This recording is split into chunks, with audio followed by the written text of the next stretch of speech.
الحمد لله نحمده ونستعينه ونستغفره ونعوذ بالله من شرور أنفسنا ومن سيئات أعمالنا من يهدي الله فلا مضل له ومن يضلله فلا هادي له أشهد أن لا إله إلا الله وحده لا شريك له وأشهد أن سيدنا وسندنا وحبيبنا ومولانا محمد সবাই পড়ি সাল্লাল্লাহু আলাইহি ওয়াসাল্লাম। সবাই আমার সাথে আওয়াজ দিয়ে পড়েন আউযু বিল্লাহি মিনাশ শাইতানির রাজীম বিফদলি ওয়া বিকরমি বিসমিল্লাহির রাহমানির রাহিম إنما يأمر مساجد الله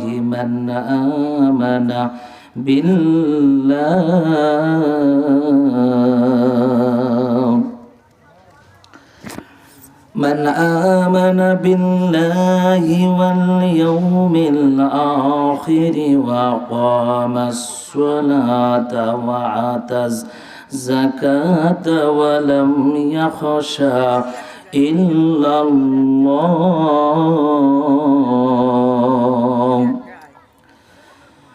فعسى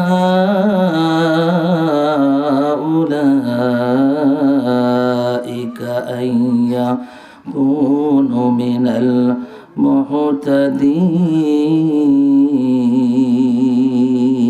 المهتدين صدق الله العظيم وصدق رسوله النبي الكريم وجعلك له شاهدين وشاكرين والحمد لله رب العالمين بسم الله الرحمن الرحيم عن عبد الله بن مسعود رضي الله تعالى عنه قال قال رسول الله صلى الله عليه وسلم أي العمل أحب إلى الله قال الصلاة لوقتها ثم أي بر الوالدين ثم أي زهاد في سبيل الله رواه المسلم قال النبي صلى الله عليه وسلم الصلاة معراج المؤمنين رواه مسلم قال النبي صلى الله عليه وسلم الصلاة مفتاح الجنة وقال النبي صلى الله عليه وسلم الصلاة نور رواه البخاري وقال رسول الله صلى الله عليه وسلم في شان حبيبه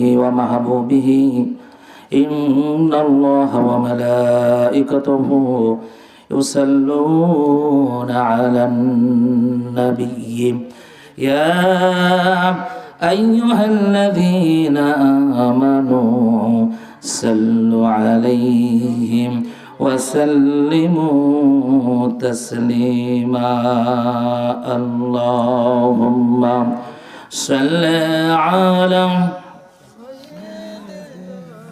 مولانا محمد وعلى آله سيدنا شافعنا মোহাম্মদ মোহাম্মত সোনার মদিনায় দুরুদে হাদিয়া পৌঁছে দেই আল্লাহুম্মা সাল্লি আলা সাইয়্যিদিনা মাওলানা মুহাম্মদ ওয়া আলা আলি সাইয়্যিদিনা রাসূলানা মোহাম্মদ পরিসবাই বালাগাল্লাহ উলা বিকামালিহি কাশাফাদ দুজা বিজামালিহি হাসনাত জামিউ খিসালিহি সাল্লু আলাইহি ওয়া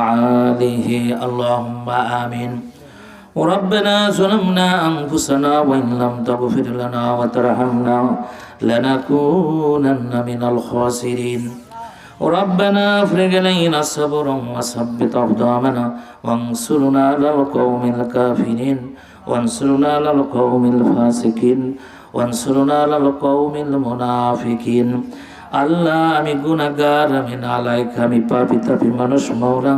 তোমার শাহী দরবারে ইয়েতিমের মতো, ভিক্ষুকের মতো, কাঙ্গালের মতো করে হাত তুলেছি। আল্লাহ, আমার পূর্বেও কয়েকজন ভাইয়েরা, ছাত্র ভাইয়েরা কোরআন হাদিস থেকে তারা কথা বলেছে।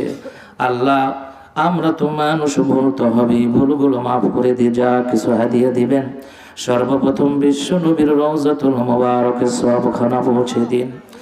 আল্লাহ, আদম আলাইহিস সালাম থেকে শুরু করে যাবত যতগুলো নবীরা, তাদের যত সাহাবায়ে কেরামরা, সাথীরা যারা দুনিয়ার থেকে বিদায় হয়ে কবরে চলে গেছে, তাদের রূহ পাকে সওয়াবখানা পৌঁছে দাও।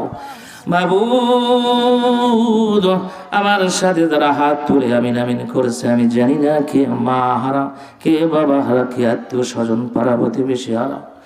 আল্লাহ, বন্ধু পেয়েছি আমরা অনেক, কিন্তু বাপ মার মতো আপন বন্ধু পৃথিবীতে আর কেউ নাই। যাদের পিতা মাতা, আত্মীয় স্বজন দুনিয়ার থেকে বিদায় হয়ে অন্ধকার কবরে চলে গেছে, দূর দূরান্তের খবর আমরা টেলিফোনের মাধ্যমে, ফোন ফ্যাক্সের মাধ্যমে পাই।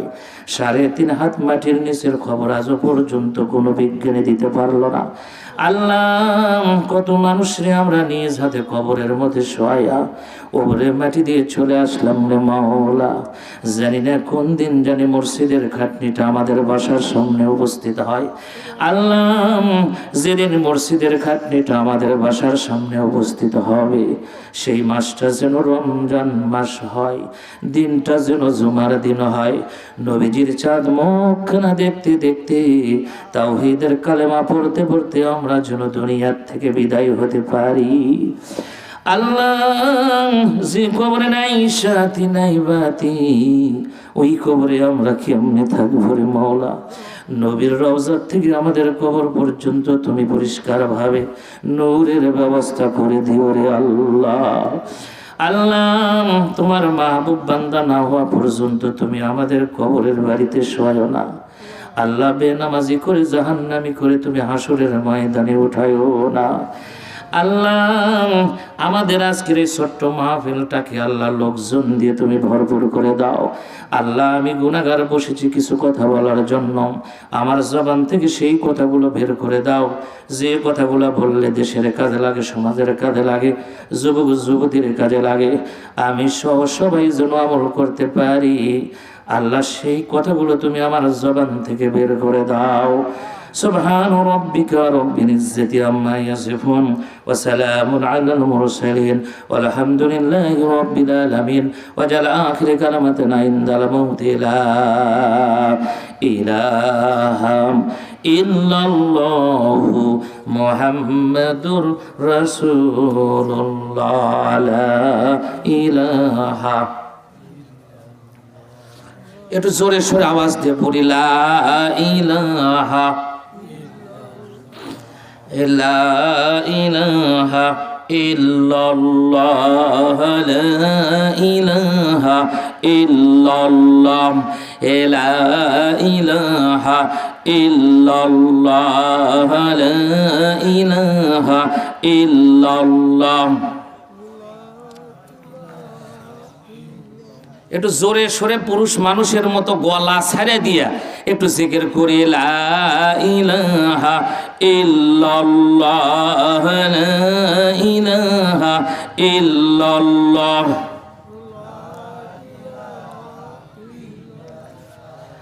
লা ইলাহা ইল্লাল্লাহ লা ইলাহা ইল্লাল্লাহ লা ইলাহা ইল্লাল্লাহ। আওয়াজ দেন বারে, ভলিউম টলিউম নাই, একটু আওয়াজ দেখুন, লা ইলাহা ইল্লাল্লাহ। যদি না ফুটিত এ কুসুম কলি, করিত না কভু বুলবুলি গান, হাসিত না কভু ফুলের কলিরাম, মাতিয়ে নিখিল পুষ্পদান, লা ইলাহা ইল্লাল্লাহ লা ইলাহা ইল্লাল্লাহু মুহাম্মাদুর রাসূলুল্লাহ। সবাই পড়ি সাল্লাল্লাহু আলাইহি ওয়াসাল্লাম। 15তম অধিবেশন পান্ডারপাড়া বাইতুল মামুর জামে মসজিদের উন্নয়ন কল্পে বিরাট ইসালে সোয়াব সভা। ইসালে সোয়াব মানে হলো সোয়াব পৌঁছান, সেই মাহফিলে আপনারা আসছেন। তবে সবাই আসতে পারেনি, তবে আল্লাহ যাদেরকে ভালোবাসে তারাই শুধু আসতে পারবে। আজকে যাই হোক, এই মাহফিলের সভাপতিত্ব যিনি আছেন মাওলানা মোহাম্মদ শহীদুল ইসলাম, আরবি প্রভাষক, উলিপুর আমেরিয়া কি সমতুল্য মহিলা, এখন তো কামিল মাদ্রাসা হয়ে গেছে, কামিল মাদ্রাসা। যাই হোক, সভাপতি উপস্থিত আছেন সহ সভাপতি আলহাজ মাওলানা মোহাম্মদ মিজানুর রহমান, সহকারী মৌলভী মালিয়াটপ বালিকা উচ্চ বিদ্যালয় ও খতিবত্র জামে মসজিদ শিরপুর বগুড়া।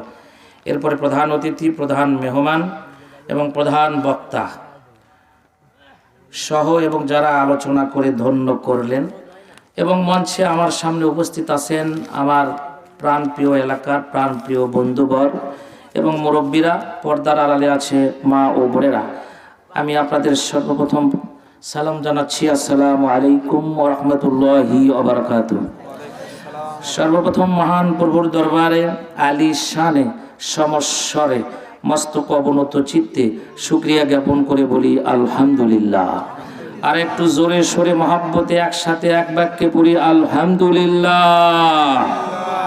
অতঃপর বিশ্ব নবী, নবীদের নবী, শ্রেষ্ঠ নবী, যে নবীর উম্মাত হতে পেরে আমাদের জীবন ধন্য, সেই বিশ্ব নবীর প্রতি সংক্ষেপে দরুদ পড়ি।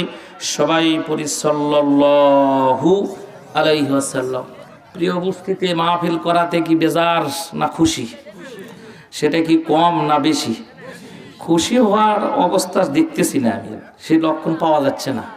খালি ঘুরতেছি হলো মেলা আর পোলা, এই দুই জায়গাত খালি ঘোরাঘুরি হচ্ছে। আমিও গেছিলাম, এই পরিবেশ দেখার পরে আমি গেছি। এখানে যাওয়ার পরে গেলাম হলো ওই যে কি মিন্টু ভাইয়ের চার দোকানে। আমি ইনশাল্লাহ ওখানে যাক দাঁড়িয়ে থেকে গুনলাম, গুনে দেখি আমি সহ 41 জন আছে। চিন্তা করছেন, আমি সহ 41 জন, তাহলে মেলাতে আরও কত লোক আছে। তবে হয়তো আসেনি, এখন আসবে, তারপর প্রধান বক্তার সময়ও আসবে। তবে বিশেষ করে পান্ডারপাড়ার ভাইয়েরা আপনারা আমার সামনে পাওয়া যায়, অন্য হুজুরের এলাকার পাওয়া যায় না, বলতেও পারে না। এক একজন এক একটা বিষয় দিয়েছেন। তা আমি এখন অস্কুন জাত থেকে করবো, যে পরিস্থিতি দেখতেছি, এই জন্য আশেপাশে যারা আছেন আমাকে বলছেন, না হলে নাম ধরে ধরে বলবো, কিন্তু মাহফিলে তাড়াতাড়ি চলে আসেন, জোরে একটা তাকবীর দেন, আশেপাশে শয়তানগুলো সরে যাক আর মাহফিলের পরিবেশটা ঠিক হোক। শোনেন, মাহফিলে যদি না আসে, আমরা যেভাবে চতুর্দিক দিয়ে ঘিরে লেছি, যতটি পোলা করছি, সব দরজা টরজা লেগে দেয়, আমরা এগুলো পোলা করতে দিয়ে দেবো। আজকের দিনে অন্তত যাদের হাতে মোবাইল আছে, ওয়াইফাই লাইন আছে, মা বোনদেরকে বলবো আপনার লাইনগুলো অফ করে দেন। আর একটা দিন এই ওয়াইফাই লাইনটা বন্ধ করেন, হয়তো এটাও হতে পারে। আর আশেপাশে যা বসে থেকে গোয়েন্দারি হচ্ছে, গোয়েন্দারিটাও বন্ধ করেন। এটা তো আর বৎসরে আবার কি কাল হবে এই অনুষ্ঠান? আর তো কাল হবে না। এই জন্য যারা আছেন তাড়াতাড়ি, দেরি করবেন না, এগুলো বন্ধ করে দিয়ে একটা দিন মাহফিলে আসেন। এটাও হতে পারে কিয়ামতের দিন দেখা যাবে যে কোনো আমল নাই, আমল শূন্য। আমরা কিতাব দিবে আল্লাহ পাক, ইকরা কিতাবাকা কাফা বিনাফসিকা আল-ইয়াওমা আলাইকা হাসিবা। আল্লাহ পাক কিতাব দিবে, কিতাবে দেখা যাবে সব শূন্য। কিন্তু মুহাম্মদ সাল্লাল্লাহু আলাইহি সাল্লামের উম্মত হওয়ার কারণে হয়তোবা দেখা যাবে যে একটা মাহফিলে বসে বসে আল্লাহর নাম বলছিলাম, আলেমদের কথা শুনছিলাম, আল্লাহ পাক তিনি রহমান, তিনি রহিম, তিনি গফুরুর রহিম, এই দিকে তাকায়া নবীর উম্মত হওয়ার খাতিরে হয়তোবা এটাও হতে পারে যে যা তুই যা করছিস সব আমি আল্লাহ মাফ করে দিলাম, তুই ছিলি জাহান্নামী। এই মাহফিলে বসার কারণে, আল্লাহর রাসূলের এই দরুদ পড়ার কারণে, কিংবা আল্লাহর প্রশংসা করার কারণে জীবনের সব গুনাহ খাতা মাফ করে দিয়ে সুন্দর সুনিকেতন জান্নাতুল ফেরদাউসের মেহমান বানায়া দিলাম।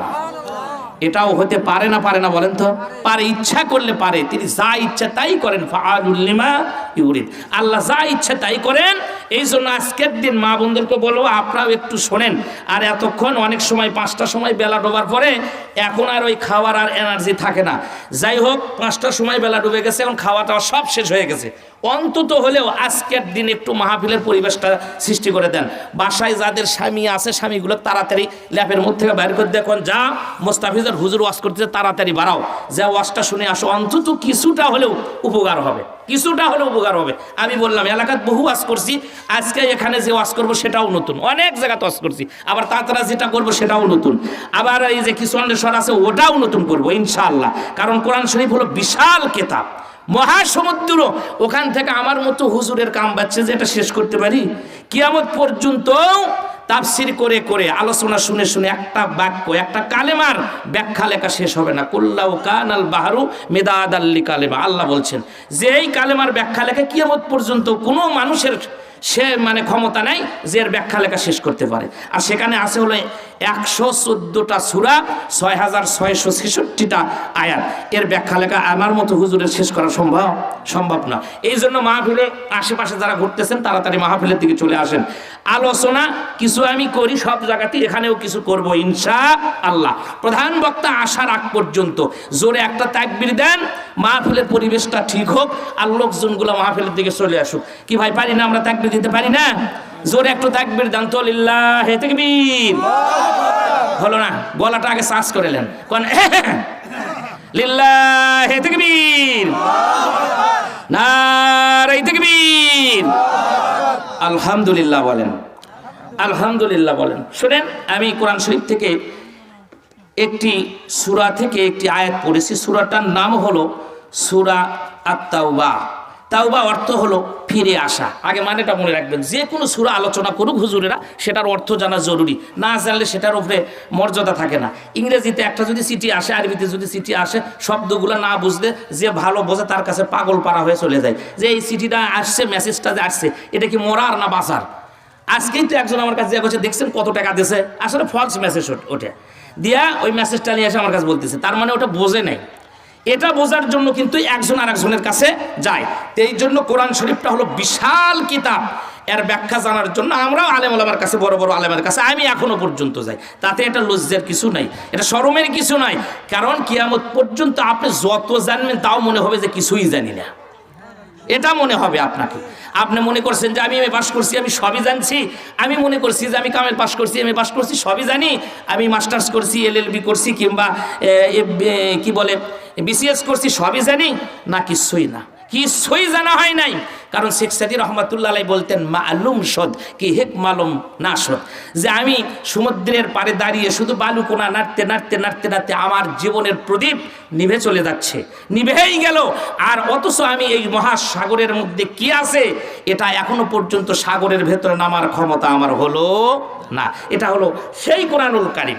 এর জ্ঞান, এর আশ্চর্যতা, এর ব্যাখ্যা বিশ্লেষণ কখনোই শেষ হবে না। সূরা তাওবা, তাওবা অর্থ হলো ফিরে আসা। ফিরে আসা মানে কি? জীবনে অন্যায় করেছি, চুরি ডাকাতি ছিনতাই রাহাজানি যা করছি, জীবনে আর একটাও করব না, আল্লাহ তুমি মাফ করে দাও। আল্লাহ পাক মাফ করে দিবে। তিনি তো রহমান, তিনি তো রহিম, তিনি তো দাতা। কিন্তু আল্লাহর কাছে তওবা করা লাগবে আর চোখের পানি ফেলান লাগবে, শেষ রাতে ওটা কান্নাকাটি করা লাগবে। হয়তোবা আল্লাহ পাক শিরিক ছাড়া সব গুনাহ মাফ হবে। তবে যদি তওবা করে, খাঁটি মনে তওবা করে, আল্লাহ পাক মাফ করে দিবে। আল্লাহ যেন আমাদের সকলের জিন্দেগির গুনাহ খাতা মাফ করে দেয়। আমরা বলি আল্লাহুম্মা আমিন। কোরআন শরীফের এই সূরাটা 9 নম্বর সূরা, এর আয়াত সংখ্যা হলো 129টি। এরপরে সূরাটা মদিনায় অবতীর্ণ হয়েছে, এর রুকু সংখ্যা হলো 16টি। আর আমি যে আয়াতটা পড়েছি সেই আয়াতটা হলো 18 নম্বর আয়াত। আসেন আলোচনা আমি শুরু করে দিলাম। এই আয়াতের ভিতরে আল্লাহ পাক বলছেন ইন্নামা ইয়ামুরু মাসাজিদাল্লাহি মান আমানা বিল্লাহ ওয়াল ইয়াউমিল আখির ওয়া আকামাস সালাত ওয়া আতাজ যাকাত ওয়া লাম ইয়াখশা ইল্লাল্লাহ। আল্লাহ বলছেন যে মসজিদ তো আবাদ করবে তারাই যাদের ভিতরে কিছু গুণ থাকা লাগবে। এই গুণগুলো যদি থাকে তাহলে তারাই এই মসজিদটা আবাদ করবে। আমরা এখন মনে করছি যে আমাদের মসজিদ হলো বড় বড় লিডার নেতারা কোট প্যান্ট পরে আসবি, মসজিদে সপ্তাহে 1 দিন, মাঠের মধ্যে বছরে যায় 2 দিন, আরগুলো নামাজ পড়ার দরকার নাই, নাকি কন? এগুলা হলো যত প্রভাবশালী, যত শিক্ষিত মানুষই হোক, মুখে দাড়ি নাই, টুপি নাই, নামাজ নাই, রোজা নাই, হজ নাই, জাকাত নাই, কিচ্ছু নাই, ক্ষমতার দাপটের কারণে হয়ে বানালাম আমরা সভাপতি। এই রকম সভাপতি যদি হয় তাহলে এটা এই সূরার এই আয়াতের বিপরীত চলে যায়। আর যখন কোনো মানুষ কোরআন শরীফের বিপরীত চলে যায় আর বাঁচার কোনো কায়দা আছে? এটা মনে রাখা লাগবে। এমন দাড়ি রাখছে কোন জায়গায়, এই সিরাজগঞ্জের ভিতরে একবার আমি এক মাহফিলে গেছি, মাহফিলটা বড়, রিজাউল করিম কাউসারি ছিল এক সময়, মোবাইলে এখনও তার ওয়াজ আছে, খুব মাতিয়ে তোলে মানুষকে। সেই বেচারা প্রধান বক্তা, উনি মারা গেছে, আল্লাহ তাকে জান্নাতের সুচ্চ মাকাম দান করুক, আমরা বলি আল্লাহুম্মা আমিন। তো যাই হোক, উনি প্রধান বক্তা আর আমাকে বানাচ্ছে দ্বিতীয় বক্তা। তো মাঝে মাঝে এক বেচারা, ওই আমি আর জানি না যে উনি সভাপতি, দাড়িও নাই, মোষ আছে, বেচারা মাঝখান থেকে উঠে চলে যায়, এই সাইড থেকে উঠে চলে যায়, আবার চলে আসে, যখন আসে তখন লাগে সিগারেটের গন্ধ। তাই আমি এখন তাকাই বলতেছি কি ব্যাপার, এই লোক এরকম যায় আর আসে, হুজুর উনি সভাপতি। তো সভাপতির অবস্থা যদি এই হয় তাহলে আরগুলোর কি হবে চিন্তা করছেন?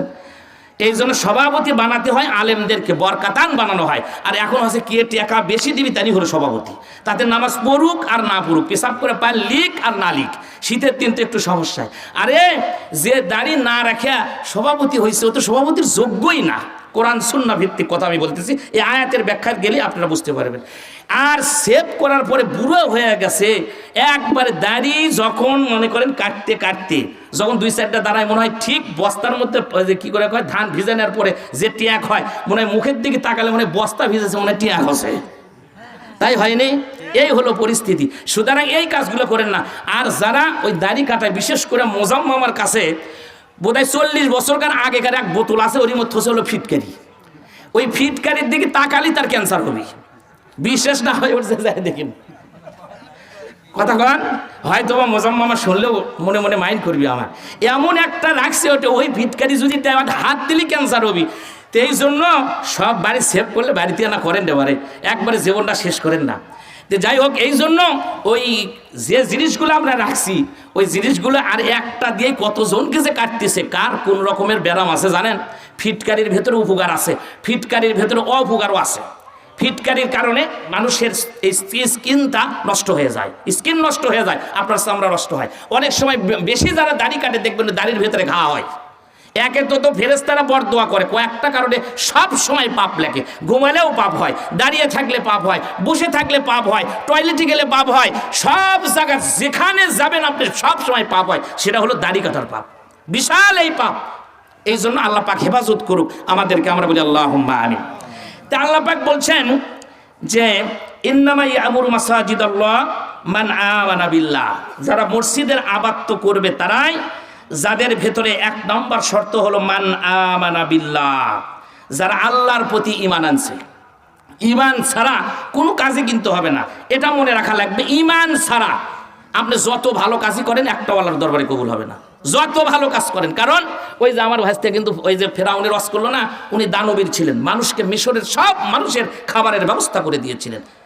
ইসলামের মধ্যে সবচেয়ে 2টা কাজ উত্তম, একটা হলো সালাম দেওয়া আর একটা হলো মানুষের খাবারের ব্যবস্থা করে দেওয়া। তো ফেরাউনকে আল্লাহ পাক এত ক্ষমতা দিয়েছিলেন, সব মিশরের মানুষের খাবারের ব্যবস্থা করে দিয়েছিল।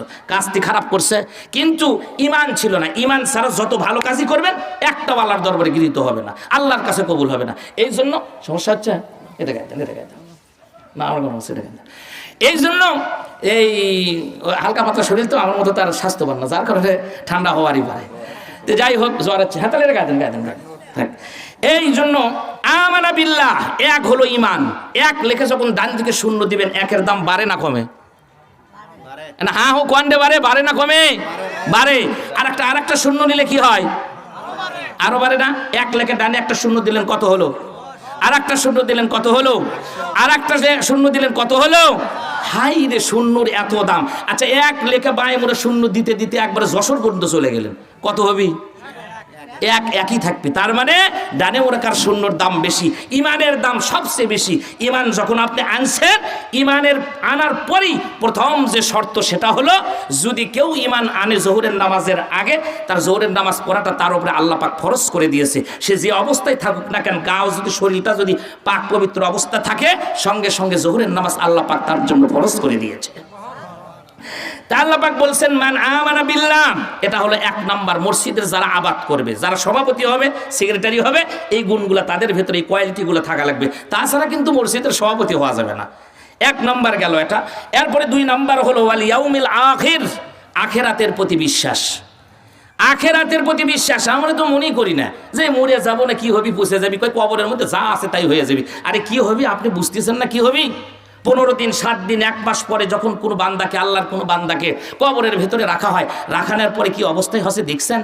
ইউসুফ পয়গম্বরকে যখন জুলাইখা ডাক দিয়েছিল, ডাক দেওয়ার পরে বলেছিল, আচ্ছা তুমি ঘরের ভেতরে সব চতুর্দিক দিয়ে তুমি মূর্তিদেরকে কাপড় দিয়ে ঢাকতেছো, ঘটনাটা কি? কয় এগুলো হলো আমার প্রভু, এগুলো হলো আমার দেবতা, এদের আমি খুব ভালোবাসি, এদের মহাব্বত করি, এর সামনে খারাপ কাজ করব এটা তো ভালো দেখা যায় না, যার কারণে সবগুলো মূর্তিকে আমি কাপড় দিয়ে ঢাকতেছি। কই কাপড় দিয়ে ঢাকতে তোমার এগুলো সব হয়ে যাবে?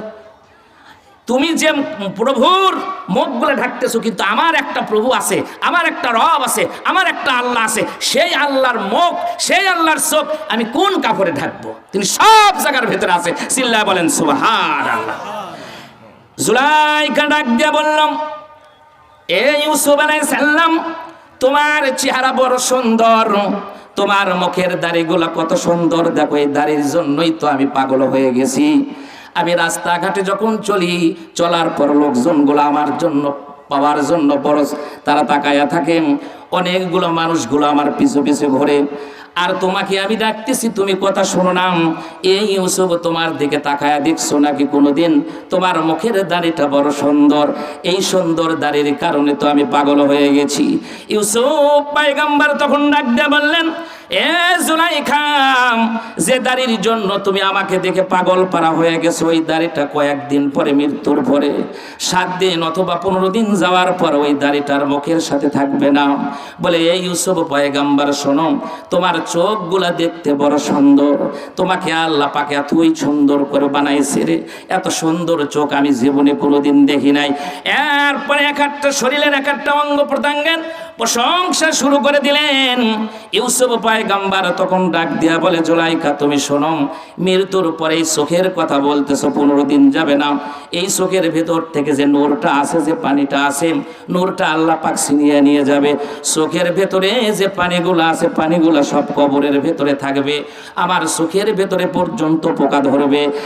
আর মানুষ যখন মরে যাবেন, যাওয়ার সঙ্গে সঙ্গে 7 দিন 15 দিন 40 দিন পর তার চোখের ভেতরে পোকা ধরে যাবে, তার মাথার ভেতরে পোকা থাকবে, মগজের ভেতরে পোকা থাকবে, হাড়ের ভেতরে পোকা থাকবে, পেটের ভেতরে পোকা থাকবে, সব শরীরের ভেতরে সব জায়গার ভেতরে পোকা থাকবে রে।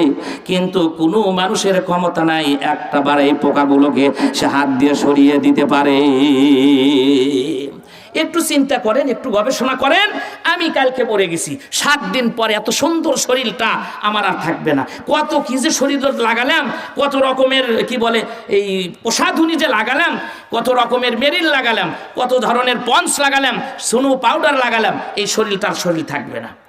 এমনি তো শরীর থাকে না, 30 বছর পর্যন্ত শরীর সুন্দর দেখায়, 35 বছর পর্যন্ত শরীর ভালোই দেখায়, যখনই 40 আপ হয়ে যায় আর শরীর থেকে না, যখনই 45 হয় তখন তো আরও গেছে, আর 50 হলে তো আরও গেছে। এই হলো দুনিয়া, এই হলো দুনিয়া। তারই জন্য রং তামাশার ভেতরে পড়ে আমরা আল্লাহকে ভুলে গেছি, স্রষ্টাকে ভুলে গেছি, রবকে ভুলে গেছি। পৃথিবীর যত মানুষের যত সাথী ছিল, আমার খেলার সাথী যারা ছিল, আমার কাছে আর কেউ আসে না। আপনার যারা সাথী ছিল, কেউ আপনার কাছে আসে না। এক সময় প্রাইমারি স্কুলের বন্ধু বান্ধবকে হারালাম, 5-এ ওঠার পরে 6-এ গেছি, এক একজন একই জায়গায় ভর্তি হয়েছে, হারাইয়া ফেলছি। হাফেজি মাদ্রাসায় যখন পড়ছি, এখন কোন হুজুর কোন দিক চলে গেছে আর কেউ নাই। আলিয়া মাদ্রাসায় যখন পড়েছি, কোন হুজুর কোন দিকে চলে গেছে আর কেউ নাই। কলেজে যখন পড়েছি, সেগুলো বন্ধু বান্ধব আর নাই, কেউ নাই। এখন মনে করছি আমার বন্ধু হলো আমার বাপ মা, তো আসি, বাপ মাও একদিন আমাকে আপনাকে ছেড়ে কবরে চলে যাবে। এরপরে মনে করবো যে আমার স্ত্রী মনে হয়, আমার ছেলে মেয়ে মনে হয় এটাই হলো আমাদের সাথী। কিন্তু না, ছেলে তো বিয়ে দেওয়ার পরে ছেলে তো শেষ হয়ে যায়, মেয়েকে বিয়ে দিলেন সেটাও পরেরা দিয়ে চলে যায়, সব দূরে চলে যায়। এরপরে থাকলো হলো বুড়ো আর বুড়ি। এই শেষ পর্যন্ত মৃত্যু যেদিন আসবে, কবরের ভিতরে যেদিন ঢুকানো হবে, সেই দিন দেখা যাবে কেউ আমার আপন নয়। 2 জন মানুষ যখন আমাকে নামাবে, আপনাকে যখন নামাবে, মনে হবে হাদিস শরীফের মধ্যে আসছে, মনে হয় এই 2 জনই আমার সাথে থাকবে, কিন্তু এই 2 জনের একজনও থাকবে না। থাকবে হাদিস শরীফের মধ্যে আসছে রে ভাইরা আমার, সেই দিন মুর্দা এমন চিৎকার করবে, সাগরের মধ্যে ডুবান্ত ব্যক্তি যেরকম চিৎকার দিয়ে বলবে, চতুর্দিকে শুধু পানি আর পানি, কোনো মানুষ নাই, কোনো লোক নাই, কোনো জন নাই, নৌকা নাই, স্টিমার নাই, লঞ্চ নাই। যে অবস্থা হবে, যে বিপদের মধ্যে পড়ে মানুষ কবরের ভেতরে যেদিন আমি আর আপনি ঢুকবো, ওই একই অবস্থা হবে। কিন্তু আমাদের চিৎকারগুলো শুধু জিন আর মানুষ ছাড়া সব প্রাণীগুলো শুনতে পারে। এই 2 জন 2 জাতি শুনতে পারে না। জিন আর মানুষ শুধু শুনবে না, মানুষ আর জিন মুয়াজ্জিন যদি থাক শুনতো, তারা দুনিয়ার ভেতরে সংসার করতে পারতো না। এই জন্য আমি এতটুকু কথা বললাম। আমার প্রশ্ন হলো যে আখিরাতের কথা, যেদিন আমরা মরে যাব কবরে রাখার থাকবে, ওখান থেকে শুরু হবে, ওখান থেকে শুরু হবে হয় জান্নাত না হয় জাহান্নাম, ওখান থেকে বিচার শুরু হয়ে গেল, কিয়ামত আপনার নামাজ শুরু হয়ে গেল। এই কিয়ামতের প্রতি বিশ্বাস রাখা লাগবে যারা মসজিদ আবাদ করবে, মসজিদের সভাপতি হবে, সেক্রেটারি হবে, তাদের এই গুণটা থাকা লাগবে, আখিরাতের প্রতি বিশ্বাস। এরপরে 3 নম্বর গুণ হলো আকামাস সালাত, নামাজ কায়েম করা লাগবে। এটা নামাজ কায়েম করা লাগবে মানে এলাকার লোকজন যা আছে কায়েমের ব্যবস্থা করা লাগবে। একটু নামাজে আসিস না কেন, ছেলেকেই বলে না হুজুরি নামাজ পড় না, আমি নামাজ পড়ি না, নাকি কন আছে না? এরকম আছে না? অনেক আছে, হুজুর নামাজ পড়ে না, আমি নামাজ পড়ি না, হুজুরের ছেলে পড়ে না, মেয়ে পড়ে না, মুয়াজ্জিন যদি পড়ে মুয়াজ্জিনের ছেলে পড়ে না, মেয়ে পড়ে না, সভাপতি মসজিদের তাইও ঘুম পাড়তেছে, তাইও ওঠে না। শোনেন, হাদিস শরীফের মধ্যে আছে, মানুষ যখন ঘুমাতে যায়, ঘুমানোর সঙ্গে সঙ্গে শয়তান পিসিমুড়াই চুলের এখানে পিসিমুর সাইডে 3টা গেরো দেয়, 3টা গিট দেয়, 3টা গিট দেয়। কখন 3টা গিট দিয়ে শয়তানের কাজ শেষ করে উনি চলে যায়। আর যখন রাত যখন শেষ হয়ে যায়, ঘুমের থেকে ওঠার পরে যদি মানুষ বলে আল্লাহু আকবার, না বলে যদি আরেকটা বলে আলহামদুলিল্লাহ, বলে যদি সুবহানাল্লাহ, সঙ্গে সঙ্গে শয়তানের একটা গিট আল্লাহ পাক খুলে দেয়। আমার ভাইরা 3টা গিটের একটা গিট খুলে যায়। একটা গেরো যখন খুলে গেলাম, এরপরে ওই বান্দাটা ওযু করে এসে যখন যায় নামাজের ভেতরে দাঁড়িয়ে যায়, যখন তারা নামাজের ভেতরে দাঁড়িয়ে যায় অথবা মসজিদের ভেতরে যাইয়া যখন নামাজের নিয়ত করে নামাজের জন্য যখন দাঁড়িয়ে যায়, দাঁড়ানোর সঙ্গে সঙ্গে আল্লাহ পাক তার 3টা গিটি খুলে দেয়। 3টা গিট তখন খুলে যায়। এর আগ পর্যন্ত একটা হলো আলহামদুলিল্লাহ বললেন, আল্লাহু আকবার বললেন, সুবহানাল্লাহ বললেন, এক গিট খুলে যাবে। দ্বিতীয় নম্বর ওযু করবেন, আরেকটা গিট খুলে যাবে। 2 রাকাত নামাজ পড়বেন, 3টা গিটে আপনার খুলে দিবে। আর যদি নামাজ না পড়েন, আপনার শরীরের ভেতরে শান্তি পাবেন না। 7 দিন নামাজ পড়ে দেখেন, আপনার মনে হবে যে আপনি কি জানি ছাড়ছেন। এই জন্য নামাজের মসজিদটা করছেন তো বিশাল সুন্দর করে, মসজিদটা হয়েছে আর মসজিদ হচ্ছে। কিয়ামতের আগে মসজিদগুলো হবে সব পাকা আর ঈমান হয়ে যাবে কাঁচা। আমাদের কিন্তু এখন তাই হয়ে গেছে, ঈমান সব কাঁচা হয়ে যাচ্ছে। এই জন্য মসজিদের এই যে একটা শর্ত, সেটা হলো আকামাস সালাত। এই নামাজ কায়েম সম্পর্কে বহু কথা আছে, আমি সামনের দিকে যাচ্ছি, বহু আয়াত আছে এই আকিমুস সালাতের ওপরে। এরপরে এটা গেল আরেকটা গুণ, একটা গেল, 2টা 3 নাম্বার চলে। এরপর 4 নাম্বার হলো আতাস যাকাত। এই লোকটার কাজ হবে, সভাপতির কাজটা হবে জাকাত আদায় করা লাগবে, টাকাগুলো আদায় করা লাগবে। জাকাত, যার সম্পদ আছে জাকাত দিবেন না। বুখারীর হাদিস হলো, কবরের ভিতরে যাওয়ার সঙ্গে সঙ্গে বলবে আনা মালুকা আনা কানজুকা, আমি হলাম তোমার সম্পদ, তোমার মাল।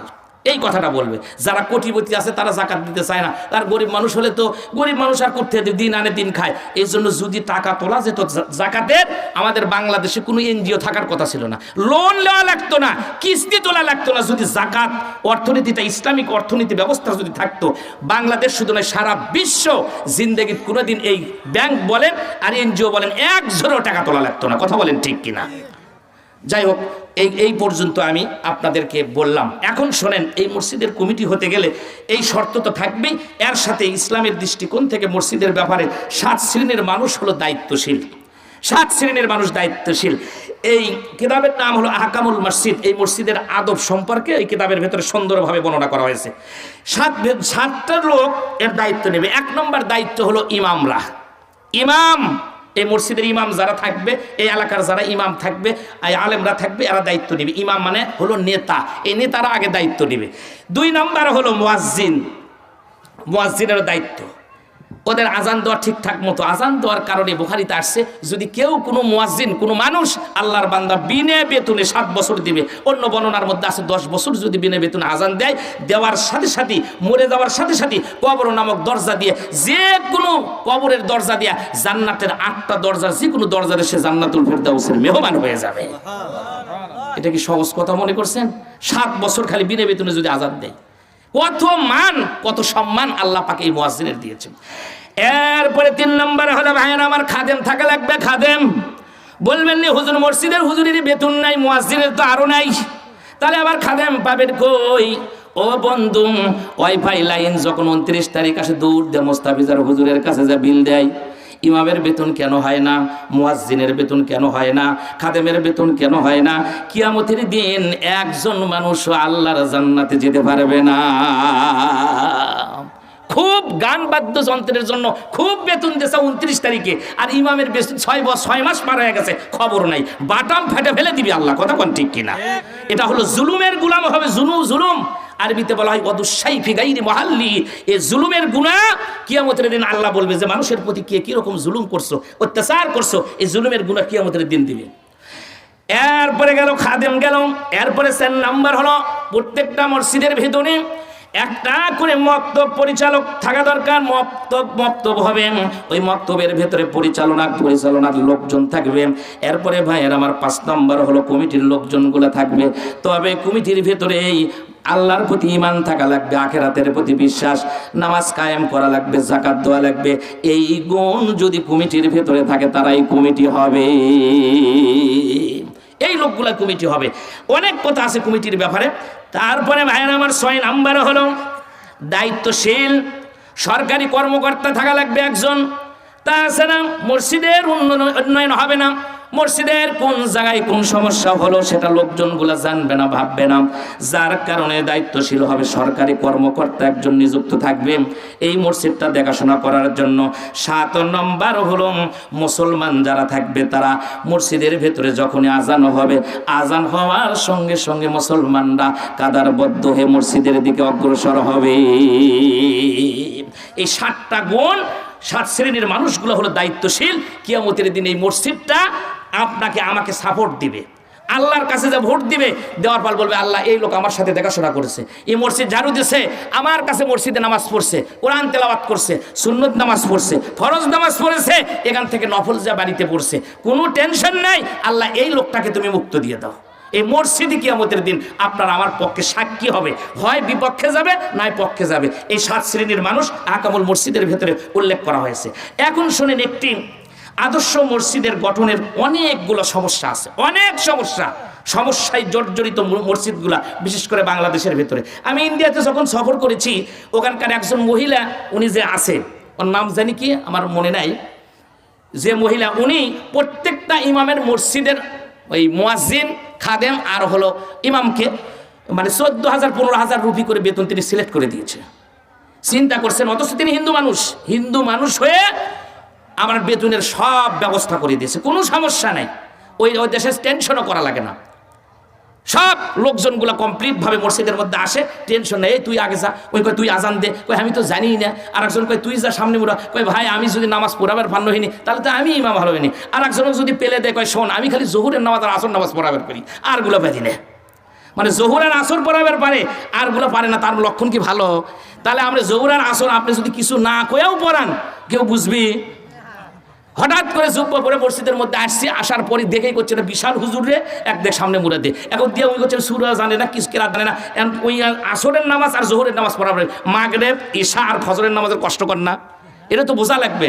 সেই জন্য আমাদের কিছু সমস্যা আছে, সমস্যাগুলো কি কি সমস্যা আছে আমি আপনাদেরকে জানিয়ে দিচ্ছি, এরপরে আলোচনা করব ইনশাআল্লাহ। আমি বোটের ওই মাহফিলে বলেছিলাম যে জান্নাতের ভিতরে যখন মানুষগুলো চলে যাবে, জান্নাতের গেটম্যান যাওয়ার পরে ফেরেশতাগুলো সাদর সম্ভাষণ জানাবে, অনেকগুলো কাপড় চোপড় দিবে, শরীরের ভেতরে মালা দিবে, আর এই 10টা আঙ্গুলের ভেতরে 10টা আংটি লিখে দিবে, আংটি পরানোর পরে এই 10টা আংটির সাথে 10টা কথা লেখা থাকবে। সুবহানাল্লাহ বলেন, মনে আছে? আপনাদের মনে আছে? আমাকে বলছে যে হুজুর ওটা কিন্তু থাকবে, হ্যাঁ ওটাও আমি বলবো, সমস্যা নেই। এই 10টা আংটির সাথে কি কি লেখা থাকবে আমি বলবো। এখন আসেন, আদর্শ মসজিদ গঠনের সমস্যা হলো, 1 নম্বর হলো, আমি হিসাব করে দেখেছি, এটা তো আমি কিতাবের ভেতর থেকে বললাম, সেটা একটা কিতাব আর বর্তমান পরিস্থিতি একেবারে 1 নম্বর হলো কি কারণে আদর্শ মসজিদ গঠন হচ্ছে না। 1 নম্বর হলো অযোগ্য কমিটি। সব জায়গাতে, অবশ্য আমাকে এলাকার যোগ্য কমিটি আছে, লেখা নাই, পড়া নাই, কিচ্ছু নাই, দেখবেন ঘুষ বাটপাড়ি চুরি ডাকাতি ছিনতাই রাহাজানি করে বড় লোক হয়ে গেছে, ওই হলো এলাকার মোড়ল। আছে না নেই? অন্য জায়গায় আছে, অবশ্য আমাকে ইউনিয়ন এগুলোর মধ্যে নেই, লিয়া ওরই গরমই বেশি, টাকা যার হয় তার তখন গরম তখন বেশি হয় না। এটা হলো 1 নম্বর হলো অযোগ্য কমিটি। 2 নম্বর হলো অসৎ নেতার প্রভাব।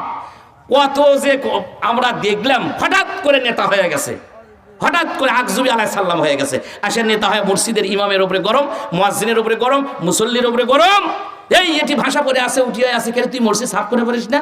মসজিদ যে সাফ করবে, সে মদিনার মসজিদ সাফ করলে যে সব হয়, সেই সব বান্দারা বললাম আমার ভেতরে লেগে দিবে। সুবহানাল্লাহ বলেন। আমার ভাইরা একটু লক্ষ্য করে শুনুন, বলতেছিলাম এই কথাগুলো। 3 নম্বর হলো জনগণগুলা অসচেতন, চেতনা চেতনা জাগে নাই, তাদের এখনো ঘুম ভাঙে নাই। ঘুম না ভাঙার কারণেই এখনো মসজিদগুলা ভাইরা আমার আদর্শ মসজিদগুলো হচ্ছে না। 3 নম্বর হলো সুষ্ঠু পরিচালনার অভাব। 4 নম্বর হলো লোকজনের ভেতরে, এলাকার ভেতরে লোকজনের ভেতরে এলেমের অভাব।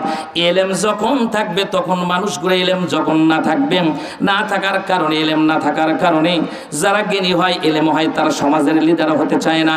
আর মূর্খ যারা হয় সমাজের, তখন তারা নেতা হয়ে যায়। আর পয়গম্বর বলেছেন কিয়ামতের আগে মূর্খ মানুষগুলা তারা সমাজের নেতা হবে, মূর্খ মানুষগুলা দেশের নেতা হবে। তখন বুঝবা কিয়ামত আর বেশি বাকি নাই। এই জন্য এলেমের অভাব সবগুলো মানুষকে আমি বলবো, ছেলে হোক মেয়ে হোক যেই হোক না কেন, আল্লাহ পাক, আমরাও তো ছোটবেলা পড়েছি রব্বি জিদনি ইলমা, ইলম শিক্ষার জন্য আল্লাহর কাছে দোয়া করি। এই জন্য বেশি বেশি করে আমরা সবাই ইলম শিক্ষা করার জন্য আমরা তড়িঘড়ি করে মসজিদের দিকে, মাদ্রাসার দিকে তাড়াতাড়ি অগ্রসর হব। এরপরে ভাইরা আমার 5 নম্বর হলাম শিক্ষিত সাহসী ব্যক্তির অভাব। আজকে যাদের লেখাপড়া আছেন, যারা শিক্ষিত মানুষ, তারা কিন্তু তাদের ভেতরে একটা ভয় আছে, না জানি আমার কোন বিপদের মধ্যে পড়ে যাই। এই অশিক্ষিত মানুষের ভেতরে সাহসের অভাব আছে। কারণটা হলো যাদের ভেতরে এলেম আছে তারা বেশিরভাগ হলো গরিব মানুষ। এই এলেম থাকার কারণে যারা দুনিয়ার ভেতরে, যাদের টাকা আছে, পয়সা আছে, তাদের সাথে উঠবস করা, তাদের আমাদের নেতা হওয়া তাদের সম্ভব হয় না। কিন্তু বন্ধুরে, নেতা তো তারাই হয়েছে। নবীর দিকে তাকায়া দেখেন, যেদিন হযরত আলী রাদিয়াল্লাহু তাআলা বাসার ভেতরে কোনো চাল নাই, ডাল নাই, খাবার নাই, সেই দিনই আলী রাদিয়াল্লাহু তাআলা আনহু ইসলামটা বুঝেছে। আবার ভাইয়ের আপনার নাম শুনেছেন সাদ বিন আবি ওয়াক্কাস রাদিয়াল্লাহু তাআলা আনহু। আল্লাহ তাকে পর্যাপ্ত পরিমাণ সম্পদ দেন নাই, কিন্তু ছোটবেলায় তিনি কালেমা পড়ে মুসলমান হয়ে গেছিলেন। এত বড় সাহস ছিল তার, তিনি জিহাদের ময়দানে তিনি আগে অগ্রসর হতেন। হাজার হাজার কাফেররা তার চেহারা দিকে, তার সুরত দেখে নারে তাকবীর আল্লাহু আকবার স্লোগানে কাফেররা অটোমেটিক তার তাকবীর শুনে পিছনের দিকে তলোয়ারগুলো নিক্ষেপ করে দিয়ে তারা আগে পালায়া চলে যেত। এই সাদ বিন আবি ওয়াক্কাস রাদিয়াল্লাহু তাআলা আনহুকে একবার ওমর রাদিয়াল্লাহু তাআলা আনহুর জামানাম, তিনি হলেন রাষ্ট্রপ্রধান। এমন সময় কুফাত থেকে চিঠি আসলো, কিংবা অথবা অন্য কিতাবের ভেতরে লেখে বসরাত থেকে চিঠি দিয়েছে। ওই চিঠির ভেতরে লেখা আছে আমাদের দেশের ভেতরে গভর্নর নাই, গভর্নর নাই। বলে তাই নাকি? ওমর রাদিয়াল্লাহু তাআলা আনহু সঙ্গে সঙ্গে ভাইরা আমার সাদ বিন আবি ওয়াক্কাসকে তিনি চিঠিটা দিয়া বললেন, তুমি তাড়াতাড়ি চলে যাও, তুমি হলে ওই এলাকার গভর্নর। জোরে কোন মারহাবা। আবার ভাইরা ডাক দিয়া বলেন, আমাকে যে এত বড় দায়িত্ব দিলেন, আমার লেখা নাই, পড়া নাই, টাকা নাই, পয়সা নাই, ক্ষমতা নাই, আমার তো কিছুই নাই। বলে না না, তোমার ভেতরে যেটা আছে অন্য অন্য লোকজনের ভেতরে সেটা নাই। এমনকি যখন তাকে পাঠানো হলো, তিনি হলেন কুফার গভর্নর। গভর্নর হওয়ার পর লোকজনগুলো তাকে দেখাশোনা করেন, লোকজনকে তিনি দেখাশোনা করে, লোকজনও তার খোঁজ খবর নেয়।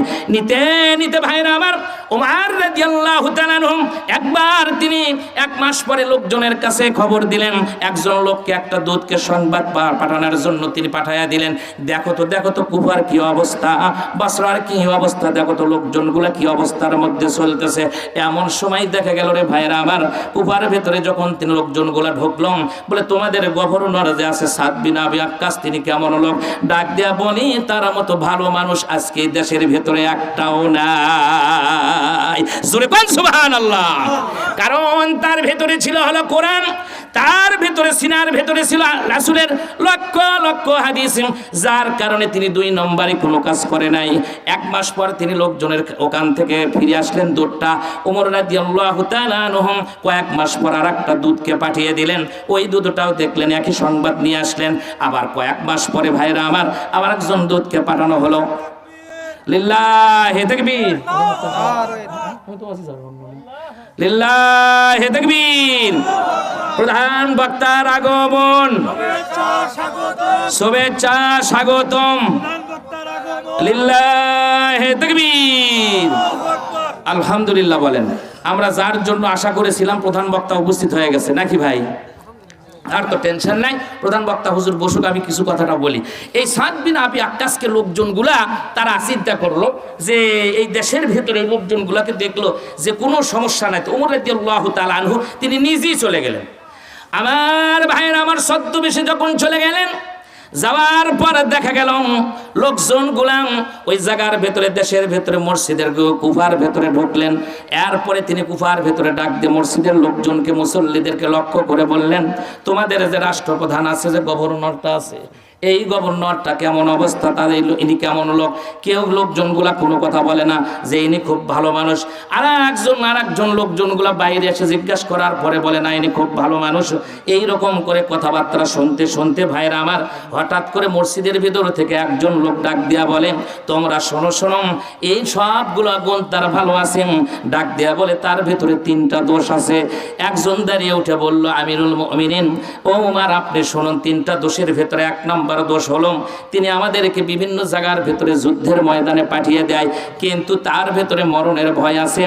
এই লোকটা যুদ্ধের ময়দানে কখনো অংশগ্রহণ করে না। 2 নম্বর অপরাধ হলো তিনি গনিমতের মাল, যুদ্ধের থেকে যে সম্পদগুলো আসে সেই সম্পদগুলো তিনি ঠিক মতো বন্টন করে না। 3 নম্বর হলো নামাজগুলো তিনি মসজিদের ভেতরে ঠিক মতো তিনি আদায় করে না।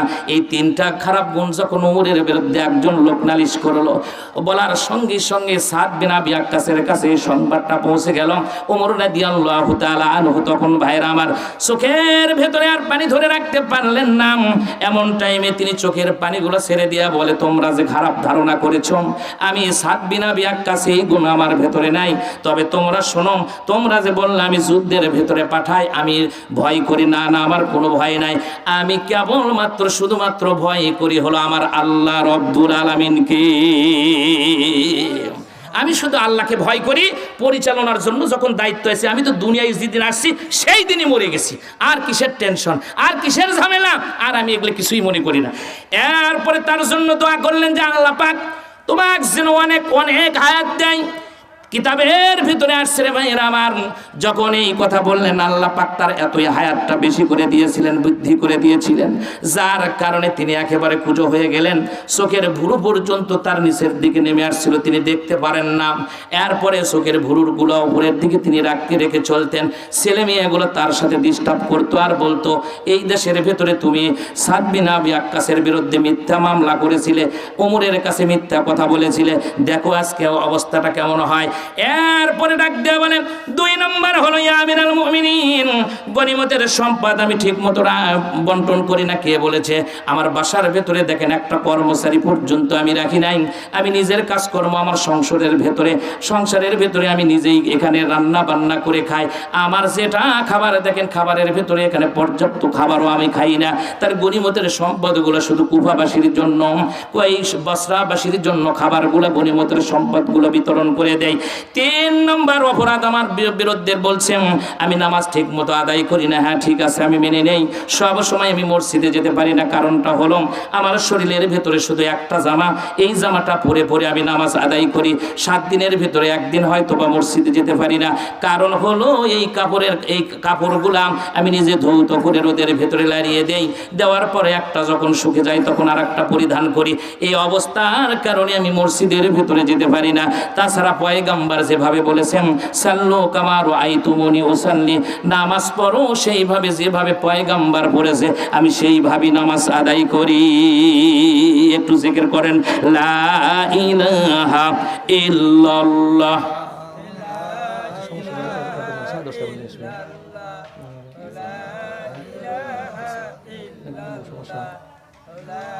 এটা কথা হলো লা ইলাহা,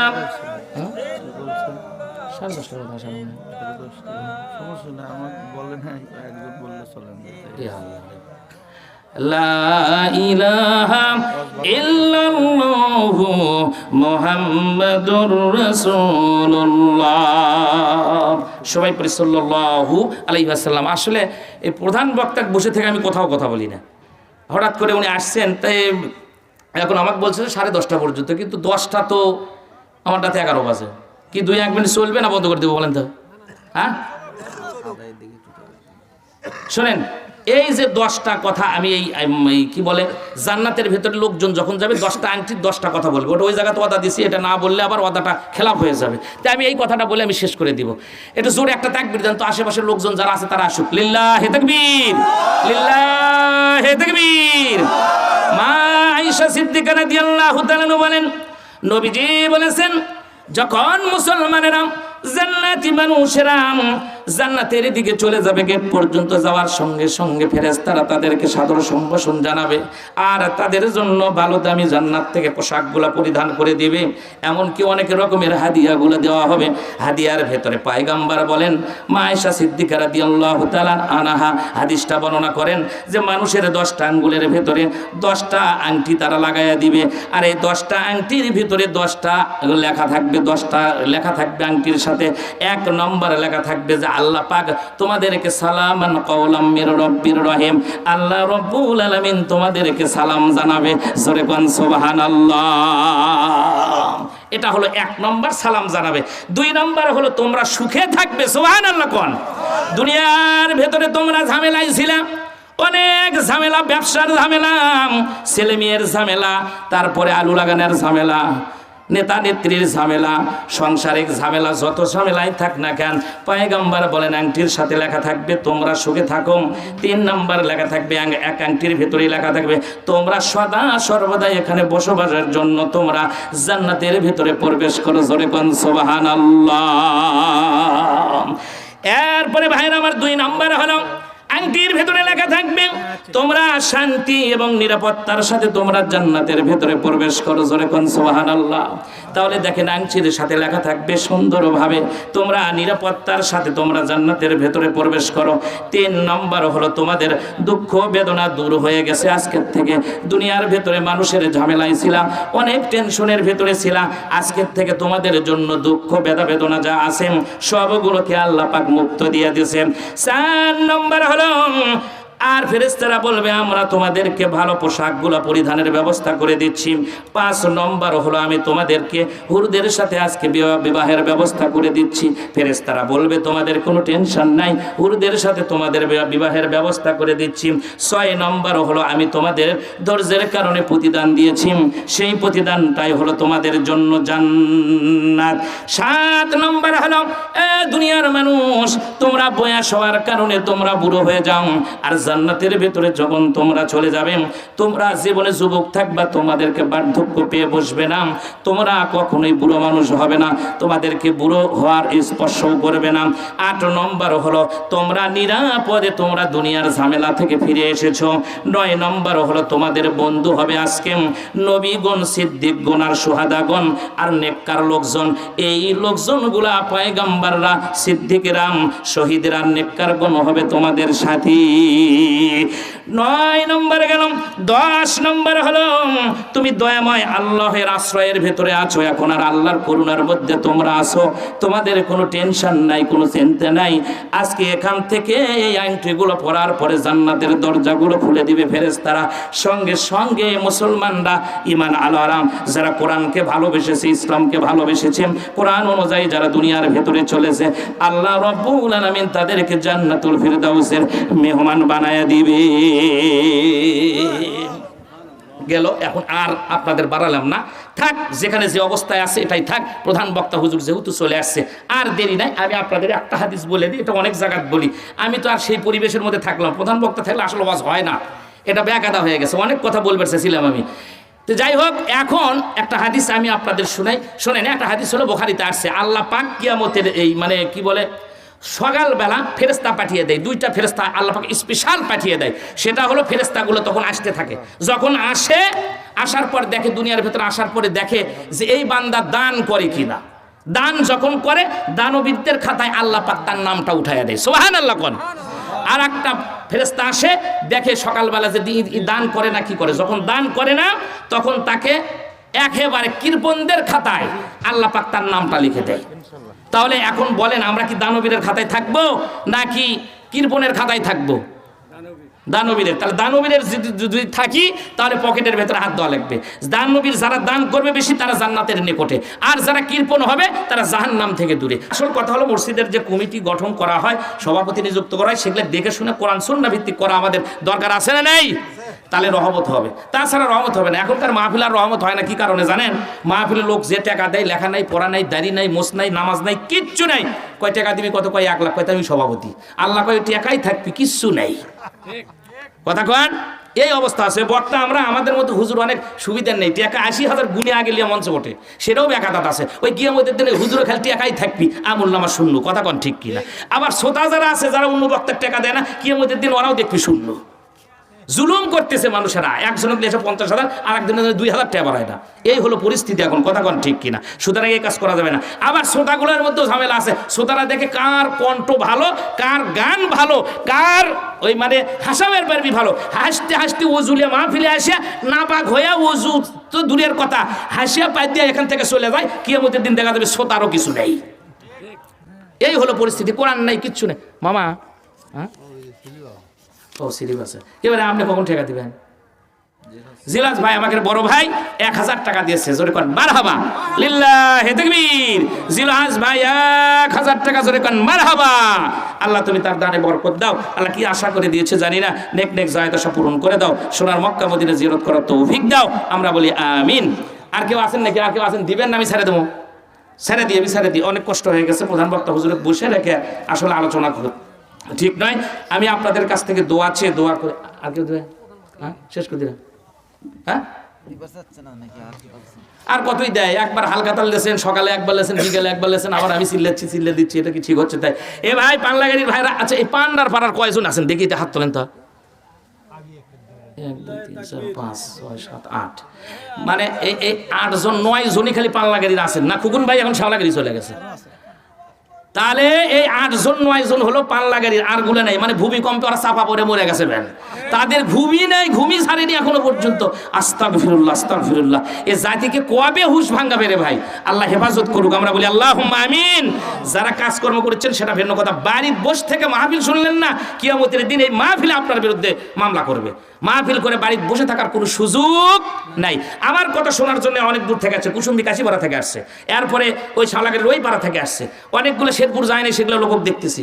তারপর অনেক দূর দূর থেকে আসছে, কতগুলো দেখতেছি। যাই হোক, আল্লাহ পাক যেন এই মাহফিলটাকে কবুল করে নেয়। আল্লাহ পাক দেশ ও জাতির জন্য আল্লাহ পাক যেন কোরআন সুন্নাহ ভিত্তিক স্টেট কায়েম করার তৌফিক দেয়। আমরা বলি আল্লাহুম্মা আমিন।